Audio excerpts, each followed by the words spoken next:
So guys, Hyundai और किया की गाड़ियों का इंडिया में बिकना ये बहुत ज़्यादा बुरा है महिंद्रा और टाटा के लिए, लेकिन इससे भी ज़्यादा खतरा है देश को, यानी कि देश की जीडीपी को। कैसे, वो आपको बताता हूँ। So India brand equity foundation यानी IBEF की रिपोर्ट के हिसाब से फाइनेंशियल ईयर 2021 से 2022 के बीच में हमने साउथ कोरिया से $17.47 बिलियन का इंपोर्ट किया है, जबकि उसी ईयर में हमारा एक्सपोर्ट केवल $8.08 बिलियन का था। और किसी भी देश की ग्रोथ के लिए ये फिगर्स बिल्कुल भी अच्छे नहीं, क्योंकि अगर कोई कंट्री बहुत ज़्यादा इंपोर्ट करेगी और एक्सपोर्ट कम करेगी तो धीरे धीरे उसकी जीडीपी बहुत ज़्यादा डाउन हो जाएगी और फॉरेक्स रिजर्व भी। और यहाँ तो $9.40 बिलियन का ट्रेड डेफिसिट है, मतलब हर साल इंडिया को $9.40 बिलियन के आसपास लॉस होता है। लेकिन साउथ कोरिया हमारा फ्रेंड है। पर पॉइंट की बात तो ये है कि हमारा एनिमी चाइना है, उससे हमने 2022 में $135 बिलियन का ट्रेड किया, जिसमें हमने चाइना को $18 बिलियन का सामान बेचा। वहीं चाइना ने इंडिया को $118 बिलियन का सामान बेचा, और इससे इंडिया को फाइनेंशियल ईयर 2022 में $100 बिलियन का नुकसान हो गया। लेकिन सबसे ज़्यादा चौंकाने वाली बात तो ये है कि 2021 में चाइना का जो एक्सपोर्ट रहा इंडिया में वो था $97.59 बिलियन, और इंडिया का जो एक्सपोर्ट था चाइना में वो था $28.03 billion.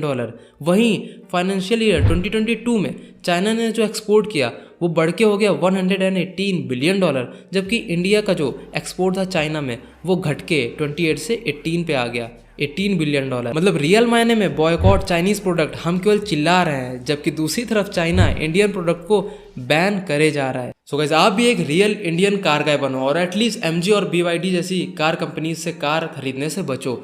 It's my humble request to you, rest is your choice. So बात करते हैं साउथ कोरियन कंपनीज की। इंडिया की चाइना के साथ ट्रेड डेफिसिट देखने के बाद आपको $9.5 बिलियन का जो ये ट्रेड डेफिसिट है ये $100 बिलियन से काफ़ी कम लग रहा होगा, लेकिन ये इक्वली टेरिबल है। लेकिन उससे पहले अगर आपने वीडियो को लाइक नहीं किया तो प्लीज़ भाई वीडियो को लाइक करें और इस चैनल को सब्सक्राइब करके अपने भाई को सपोर्ट करें। अब आगे बढ़ो। तो स्टैटिस्टा की रिपोर्ट के हिसाब से इंडिया लार्जेस्ट कार मार्केट की लिस्ट में नंबर 4 पर आता है, जिसमें चाइना, US, यूरोप इंडिया से आगे हैं। सो गाइस, अब मैंने आपको चाइना का एग्जांपल साउथ कोरिया के तुरंत बाद इसलिए दिया था ताकि आप रिलेट कर पाओ कि जैसे चाइना अपने एक्सपोर्ट्स तो बढ़ा रहा है इंडिया को, लेकिन इम्पोर्ट्स काफ़ी कम कर रहा है नेशनैलिटी स्पिरिट के हिसाब से, और वही चीज़ साउथ कोरिया भी फॉलो कर रहा है। आखिरकार हैं तो दोनों नेबरिंग कंट्रीज ही। सो इंडिया और साउथ कोरिया के बीच ट्रेड बढ़ाने के लिए 7 अगस्त 2009 में CEPA साइन हुआ, यानी कि कॉम्प्रिहेंसिव इकोनॉमिक पार्टनरशिप एग्रीमेंट।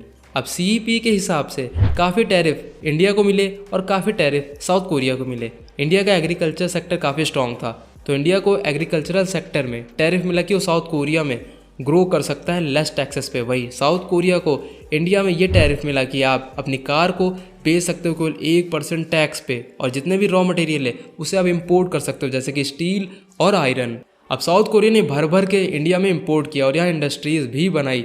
अब साउथ कोरिया तो बहुत ज़्यादा फायदे में, लेकिन इंडिया को इस पर टैक्स बिल्कुल भी नहीं मिल रहा है। 2007 में जहाँ इंडियन एक्सपोर्ट $4.4 बिलियन था और साउथ कोरियन एक्सपोर्ट $6.25 बिलियन था, वहीं 2017 यानी कि 10 साल बाद भी ये $5 बिलियन तक भी नहीं पहुंच पाया, और साउथ कोरियन एक्सपोर्ट $15.3 बिलियन हो गया। ये सोचने वाली बात है। एक परफेक्ट ट्रेड के लिए किसी भी कंट्री का एक्सपोर्ट उसके इंपोर्ट के ऑलमोस्ट बराबर होना चाहिए या उसके आसपास होना चाहिए। कार मैन्युफैक्चरिंग एंड सेलिंग में इंडिया की टॉप कंपनीज में नंबर 1 पे आती मारुति सुजुकी, नंबर 2 पे आती टाटा मोटर्स, नंबर 3 पे आती हुंडई।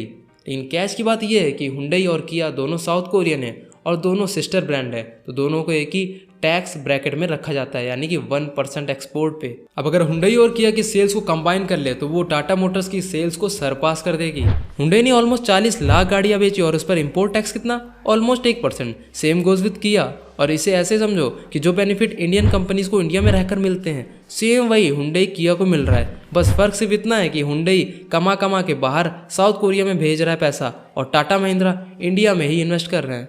और ये कोई नॉर्मल बात नहीं है। पीयूष गोयल ने भी बताया कि ये बहुत सीरियस प्रॉब्लम है इंडिया के लिए। उन्होंने क्लियरली मेंशन किया है कि उनकी नेशनलिस्ट स्पिरिट है, यानी कि साउथ कोरियन की, जिससे वो इंडियन प्रोडक्ट नहीं लेते चाहे वो कितना भी सस्ता क्यों ना हो। लेकिन हम इंडियन केवल सस्ते के पीछे भागते हैं। नेशनलिस्ट स्पिरिट की कमी है, क्योंकि अगर ऐसा होता तो आपको क्लियरली चाइना के एक्सपोर्ट और इंपोर्ट में इतना बड़ा ट्रेड डेफिसिट नहीं दिखाई देता। Now you know why I was referring with China after discussing south Korea. अब इंडिया में आपको जहां सस्ता मिलता है आप ले लेते हो, वैसे ये ठीक भी है, पर साउथ कोरिया में चाहे जितना महंगा क्यों ना हो वो पहले प्रायोरिटी देते हैं अपने डोमेस्टिक प्रोडक्ट को, उसके बाद वो थर्ड पार्टी कंपनीज की तरफ जाते हैं। पर गलती सिर्फ हमारी ही नहीं है, इसके पीछे गवर्नमेंट का भी बहुत बड़ा हाथ है। अब इंडियन गवर्नमेंट को इंडियन कार से कम टैक्स वसूलना चाहिए, तो उसकी ऑन रोड कीमत बाकी कार कंपनियों से काफ़ी कम हो जाएगी, जिससे प्राइस काफ़ी ज़्यादा कॉम्पिटिटिव हो जाएगा और इंडियन कार मैन्युफैक्चरर और अच्छे से ग्रो हो पाएंगे। जैसे कार पे 18 से 22% का टैक्स लगता है depending upon the type of car, जैसे कि सिडैन, एसयूवी या फिर हैचबैक। लेकिन अगर यही टैक्स इंडियन कार मैन्युफैक्चरर के लिए काफ़ी कम हो जाए, जैसे कि महिंद्रा और टाटा के लिए केवल 10% हो जाए, तो प्राइस इतनी ज़्यादा कॉम्पिटिटिव हो जाएगी कि बाहर की कंपनीज़ अपने आप प्रेशर में आ जाएंगी। इससे हमारा भी फ़ायदा होगा और कंपनीज़ का भी फ़ायदा होगा और अल्टीमेटली गवर्नमेंट का भी फ़ायदा होगा। तो आपको क्या लगता है? अपने ओपिनियन ज़रूर कमेंट सेक्शन में शेयर कीजिए। Till then